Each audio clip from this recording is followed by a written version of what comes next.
अस्सलाम वालेकुम। Welcome to एमराद। दोस्तों हाजिर हुए हैं एक नई वीडियो के साथ। बुनियादी तौर पर commander of Bahrain national guard जिनका नाम है शेख मोहम्मद बिन ईसा बिन सलमान अल खलीफा, उनकी मुलाकात हुई है पाकिस्तान एयरफोर्स के चीफ जहीर अहमद बाबर से। ये जो मुलाकात हुई है ये एयर हेडक्वार्टर इस्लामाबाद में हुई है।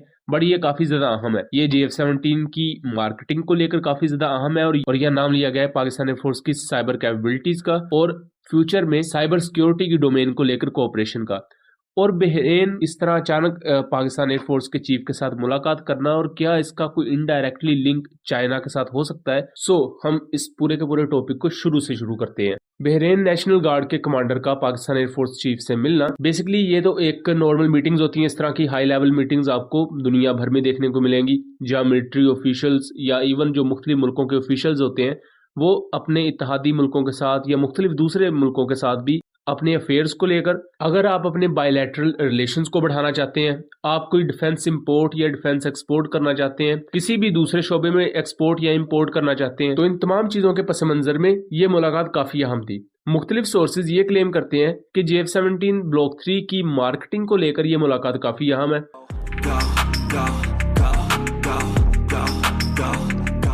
अब ये एक लफ्ज याद रखिएगा कि JF-17 ब्लॉक 3 की मार्केटिंग को लेकर, क्योंकि इसको लोग एक्सपोर्ट के साथ या बकायदा डील के साथ कंफ्यूज करेंगे। मैं उसको थोड़ा सा आगे चलकर आपको बताता हूँ। जब हम JF-17 की मार्केटिंग का कहते हैं कि उसका मतलब होता है कि एक पर्टिकुलर मुल्क को हम वो जहाज पिच कर रहे हैं। अभी खरीदने की कोई बात नहीं हुई, हमने एक ऑफर किया कि ठीक है, अगर आप ये चीज खरीदना चाहते हैं तो हमारी तरफ से अवेलेबल है, और हमारी तरफ से आप पर कोई पाबंदी नहीं होगी कि हम उसके पुर्जे वगैरह रोक लें या इस तरह का कुछ भी। और दोस्तों यह अहम चीज ये भी है कि बहरेन इससे पहले F5 एयरक्राफ्ट इस्तेमाल करता था। रिसेंटली उन्होंने रिटायर कर दिए।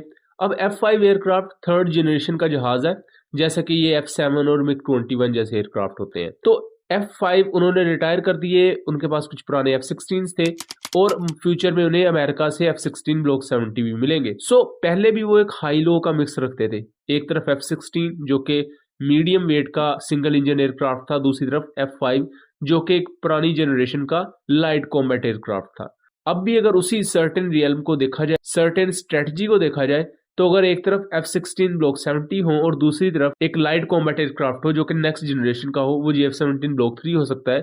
सेम वैसा ही पैटर्न शायद बहरेन आगे भी लेकर चले। बहरहाल ये एक जाती इन्फ्लुएंस है और कुछ सोर्सेज क्लेम कर रहे हैं कि JF-17 ब्लॉक 3 की मार्केटिंग के लिए ये मुलाकात काफी अहम है। इसको शायद आने वाले वक्त में बहरेन कंसीडर कर सकता है। अब उसके बाद बड़ी अहम बात यह भी है कि साइबर सिक्योरिटी की डोमेन में बहरेन कोऑपरेशन चाहता है पाकिस्तान के साथ। इसके अलावा उन्हें दौरा करवाया गया पाकिस्तान एयरफोर्स की साइबर कमांड का, जहां उन्हें पूरे का पूरा ऑपरेशन कैपेबिलिटीज पाकिस्तान की दिखाएंगी। बेसिकली ये जो साइबर कमांड ऑफिस होता है, ये क्या होता है कि इसमें जितने भी आपके एवेक्स उड़ रहे हैं, आपके रडार सिस्टम होते हैं, वो आपको स्क्रीन पर सब कुछ दिखा रहे होते हैं। आपके ड्रोन्स के थ्रू आप जो रिकॉनिसेंस कर रहे हैं, मुल्क के ऊपर निगरानी का काम कर रहे हैं, मुल्क के मुख्तलिफ एरियाज पर, वो पूरा आपके सामने आ रहा है। वो एक बेसिकली कमांड सेंटर होता है। आप वहां से बैठ के पूरे मुल्क के एरियाज पर नजर रखे हुए होते हो। और इवन जो आपके एवेक्स होते हैं, जिन्हें हम फजाई रेडार भी कह देते हैं, वो इंडिया के अंदर 300-400 किलोमीटर तक अंदर देख रहे होते हैं, ये एटलीस्ट 200-250 किलोमीटर। और सेम इसी तरह जो इंडिया के एवेक्स हैं वो पाकिस्तान के अंदर 200-250 किलोमीटर अंदर तक देख रहे होते हैं। इससे आपको पूरे का पूरा ओवरव्यू मिल जाता है कि हमें किस तरह की स्ट्रेटजी रख के चलनी है, हमारा मुखालिफ क्या कर रहा है। ये तमाम चीजें होती हैं। उन्हें इसका दौरा करवाया गया ताकि उन्हें ये अंदाजा हो कि पाकिस्तान एयरफोर्स अपने इन वसाइल को बुरुए कार लाते हुए किस तरह काम करती है।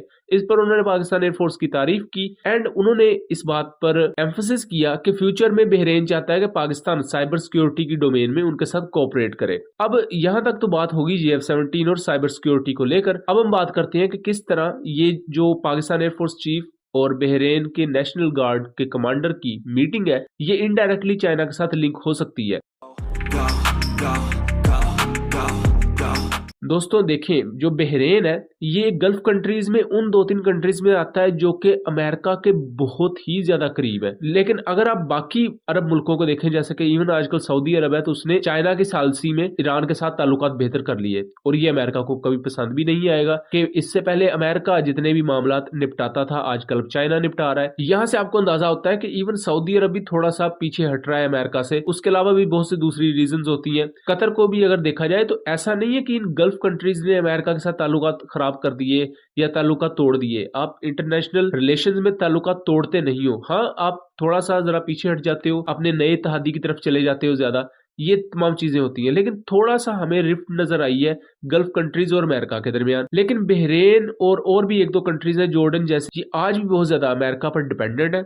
उसके साथ साथ ये अमेरिका के आज भी बहुत ज्यादा करीबी एलाइज है। ना सिर्फ बहरेन बहुत ज्यादा करीबी एलाई है अमेरिका का, बल्कि उसके साथ साथ ये नेटो फोर्सेस को अपने मुल्क में होस्ट भी करता है और उसके अलावा मुख्तलिफ जो नेटो ऑपरेशंस है उनके लिए अपनी सरजमीन की इजाजत भी देता है। तो इसको लेकर बहुत से लोगों का ये ख्याल भी है कि चूंकि पाकिस्तान एक चाइना का बड़ा इत्तेहादी है, सो ये मुलाकात कहीं ना कहीं चाइना के करीब भी बहरेन को थोड़ा सा ला सकती है, क्योंकि रिसेंटली चाइना ने काफी ज्यादा अपने कदम जमाए पूरे के पूरे मिडल ईस्ट में और तमाम अरब स्टेट्स में। इसके आपको रिसेंट मिसाल, जो सबसे बड़ा एक दुनिया में मसला भी चलता रहा, ईरान और सऊदी अरब आपस में लड़ते थे, एक दूसरे के खिलाफ तंजीमें बना के लड़ते थे, प्रॉक्सी वॉर्स लड़ी जाती थी, वो मसला सुलझा, चाइना ने इन दोनों मुल्कों की आपस में दोस्ती कराई, अब सफारती ताल्लुकात बहाल है एंड फ्यूचर में हमें उम्मीद रखनी चाहिए चीजें बेहतर होंगी। सो बहरेन के कमांडर का एक चीन के इत्तेहादी मुल्क की एयरफोर्स के चीफ से मिलना, ये उस तरफ एक इनडायरेक्ट सिग्नल है। इससे कोई ये नहीं कि बहुत ज्यादा फर्क पड़ेगा, बट ये इनडायरेक्ट सिग्नल फ्यूचर में किसी नई डेवलपमेंट को जन्म दे सकता है। सो उम्मीद करता हूँ चीजें क्लियर रही होंगी। वीडियो इन्फॉर्मेटिव लगी हो तो इसे ज्यादा से ज्यादा शेयर कीजिएगा एंड चैनल को सब्सक्राइब कीजिएगा। मिलेंगे अगली वीडियो में, तब तक के लिए